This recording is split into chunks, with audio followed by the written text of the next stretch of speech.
សួស្តីបងប្អូនប្រិយមិត្តទាំងអស់គ្នាសូមស្វាគមន៍មកកាន់ Channel 361 Healthy របស់យើងសាជាថ្មីនៅក្នុងវីដេអូនេះ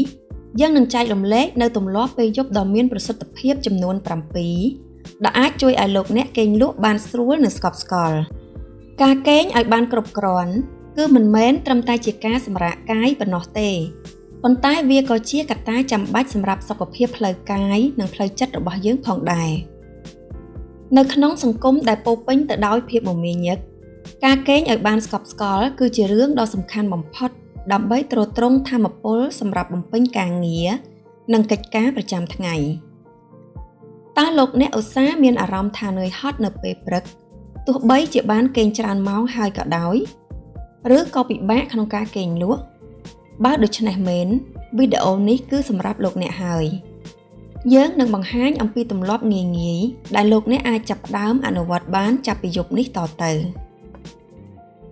ទម្លាប់ទី1បង្កើតកាលវិភាគគេងនិងក្រោកពីគេងឲ្យបានទៀងទាត់រាងកាយរបស់យើងមាននាឡិកាជីវសាស្ត្រមួយដែលភាសាបច្ចេកទេសហៅថា circadian rhythm នាឡិកាជីវសាស្ត្រនេះដំណើរការបានល្អបំផុតនៅពេលដែលយើងមានទម្លាប់គេងនិងក្រោកពីគេងនៅម៉ោងដដែលជារៀងរាល់ថ្ងៃសូម្បីតែនៅថ្ងៃចុងសប្តាហ៍ក៏ដោយការកំណត់ម៉ោងគេងនិងក្រោកឲ្យបានទៀងទាត់ជួយឲ្យរាងកាយនិងខួរក្បាលរបស់អ្នកដឹងថាពេលណាគួរសម្រាកនិងពេលណាត្រូវភ្ញាក់ជាឧទាហរណ៍ប្រសិនបើអ្នកកំណត់គេងនៅម៉ោង10យប់ហើយក្រោកនៅម៉ោង6ព្រឹកចូលព្យាយាមអនុវត្តទម្លាប់នេះជារៀងរាល់ថ្ងៃការធ្វើបែបនេះនឹងជួយឲ្យអ្នកមានអារម្មណ៍ងងុយគេងដោយឯកឯងនៅពេលជិតដល់ម៉ោង10យប់ហើយក៏អាចក្រោកពីគេងដោយអារម្មណ៍ស្រស់ស្រាយនៅពេលម៉ោង6ព្រឹកផងដែរទម្លាប់ទី2បង្កើតទម្លាប់សម្រាកលំហែអារម្មណ៍មុនពេលចូលគេងប្រហែល1ម៉ោងមុនពេលចូលគេងអ្នកគួរតែចាប់ផ្ដើមធ្វើសកម្មភាពណាដែលជួយឲ្យអារម្មណ៍និងរាងកាយរបស់អ្នកបានសម្រាក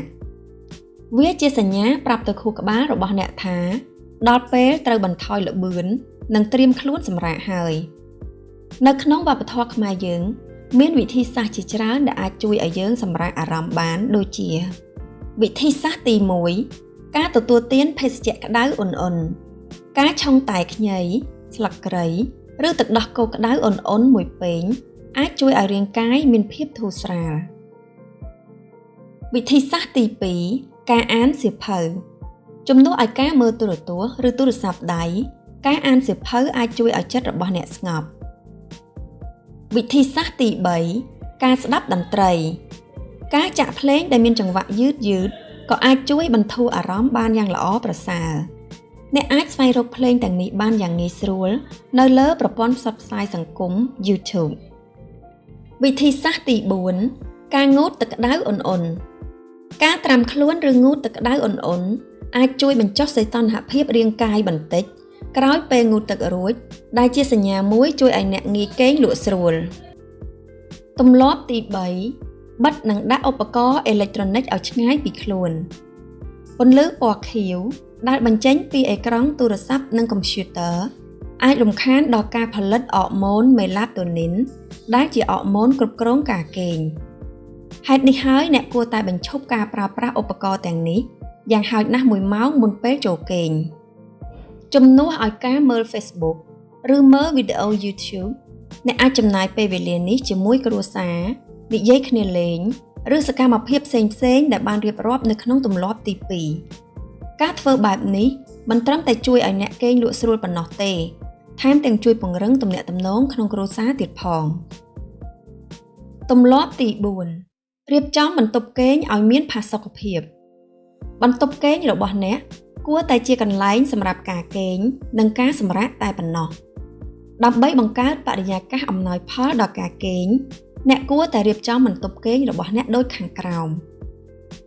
ទី1រក្សាបន្ទប់ឲ្យងងឹតនិងស្ងប់ស្ងាត់ប្រើវាំងននក្រាស់ៗដើម្បីបាំងពន្លឺពីខាងក្រៅបើសិនជាមានសំឡេងរំខានអ្នកអាចចាក់ភ្លេងដែលមានចង្វាក់យឺតដើម្បីបន្លប់សំឡេងរំខានទាំងនោះទី2រក្សាសីតុណ្ហភាពក្នុងបន្ទប់ឲ្យត្រជាក់ល្មមសីតុណ្ហភាពដែលត្រជាក់បន្តិច គឺល្អបំផុតសម្រាប់ការគេងទី3ធានាថាកន្លែងគេងជាកន្លែងមានផាសុកភាពពូកខ្នើយនិងភួយរបស់អ្នកគួរតែមានផាសុកភាពនិងធ្វើឲ្យអ្នកមានអារម្មណ៍ថាចង់គេងទម្លាប់ទី5ជៀសវាងការទទួលទានអាហារនិងភេសជ្ជៈមួយចំនួននៅពេលយប់អ្វីដែលអ្នកញ៉ាំនិងផឹកនៅពេលល្ងាចក៏មានឥទ្ធិពលខ្លាំងដល់ការគេងរបស់អ្នកផងដែរអាហារនិងភេសជ្ជៈដែលអ្នកគួរជៀសវាងរួមមានទី1កាហ្វេនិងតែជាតិកាហ្វេអ៊ីនអាចធ្វើឲ្យអ្នកពិបាកគេងដូច្នេះអ្នកគួរជៀសវាងការទទួលទានកាហ្វេតែនិងភេសជ្ជៈបើកម្លាំងយ៉ាងហោចណាស់6ម៉ោងមុនពេលគេងទី2អាហារដែលធ្ងន់ឬមានជាតិខ្លាញ់ច្រើនការញ៉ាំអាហារច្រើនពេកនៅពេលយប់អាចធ្វើឲ្យក្រពះរបស់អ្នកធ្វើការធ្ងន់និងអាចបណ្ដាលឲ្យមានអាការៈមិនស្រួលខ្លួនដែលរំខានដល់ការគេងទី3គ្រឿងស្រវឹងទោះបីជាគ្រឿងស្រវឹងអាចធ្វើឲ្យអ្នកមានអារម្មណ៍ងងុយគេងនៅពេលដំបូងក៏ពិតមែនប៉ុន្តែវាអាចរំខានដល់វដ្តនៃការគេងរបស់អ្នកនៅពាក់កណ្ដាលអាធ្រាត្រធ្វើឲ្យអ្នកភ្ញាក់និងគេងលក់មិនស្កប់ប្រសិនបើអ្នកមានអារម្មណ៍ថាឃ្លាននៅពេលយប់អ្នកអាចទទួលទានអាហារសម្រន់ដូចជាផ្លែចេកមួយផ្លែយ៉ាអ៊ូមួយកែវតូចឬគ្រាប់ធញ្ញជាតិមួយក្តាប់តូចទម្លាប់ទី6ការធ្វើសមាធិបែបសាមញ្ញនៅក្នុងព្រះពុទ្ធសាសនាការធ្វើសមាធិគឺជារឿងដ៏សំខាន់សម្រាប់នាំមកនូវភាពស្ងប់ក្នុងចិត្តអ្នកមិនចាំបាច់ត្រូវធ្វើសមាធិដ៏ស្មុគស្មាញនោះទេត្រឹមតែ5ទៅ10នាទីមុនពេលគេងអ្នកអាចអនុវត្តវិធីសាមញ្ញដូចខាងក្រោមទី1ការដកដង្ហើមវែងអង្គុយឬគេងក្នុងជំហរស្រួលខ្លួនបិទភ្នែករបស់អ្នករួចផ្ដោតអារម្មណ៍ទៅលើដង្ហើមចេញចូលដកដង្ហើមចូលតាមច្រមុះឲ្យវែងរាប់ក្នុងចិត្តពី1ដល់4ទប់ដង្ហើមបន្តិចរួចដកដង្ហើមចេញតាមមាត់យឺតរាប់ពី1ដល់6ធ្វើបែបនេះម្ដងហើយម្ដងទៀតវាអាចនឹងជួយឲ្យប្រព័ន្ធប្រសាទរបស់អ្នកបានធូរស្រាលទី2ការសរសេរកំណត់ហេតុចំណាយពេលប៉ុន្មាននាទីដើម្បីសរសេររឿងរ៉ាវដែលអ្នកបានជួបប្រទះក្នុងថ្ងៃនេះឬសរសេរពីកង្វល់ផ្សេងៗដែលអ្នកមានការសរសេរបែបនេះជួយបញ្ចេញគំនិតដែលរត់វិលវល់ក្នុងខួរក្បាលរបស់អ្នកមកដាក់លើក្រដាស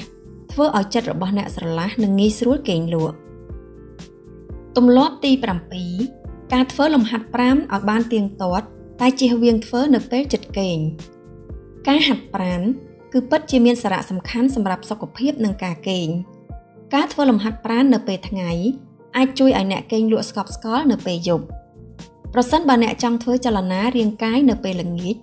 អ្នកអាចជ្រើសរើសធ្វើលំហាត់ប្រាណស្រាលៗដូចជាការដើរឬការធ្វើយូហ្គាជាដើមសេចក្តីសន្និដ្ឋានការគេងលក់ស្រួលនិងស្កប់ស្កល់គឺជាគ្រឹះដ៏សំខាន់សម្រាប់សុខភាពនិងជីវិតដ៏រីករាយទម្លាប់ទាំង7យ៉ាងដែលយើងបានរៀបរាប់ខាងលើនេះគឺជាវិធីសាស្ត្រដែលត្រូវបានបញ្ជាក់ដោយវិទ្យាសាស្ត្រនិងអាចអនុវត្តបានយ៉ាងងាយស្រួលក្នុងជីវភាពរស់នៅប្រចាំថ្ងៃរបស់យើងចូលចាប់ផ្ដើមសាកល្បងអនុវត្តទម្លាប់ណាមួយដែលអ្នកគិតថាងាយស្រួលសម្រាប់អ្នកជាងគេហើយបន្តិចម្ដងអ្នកអាចបន្ថែមទម្លាប់ផ្សេងទៀត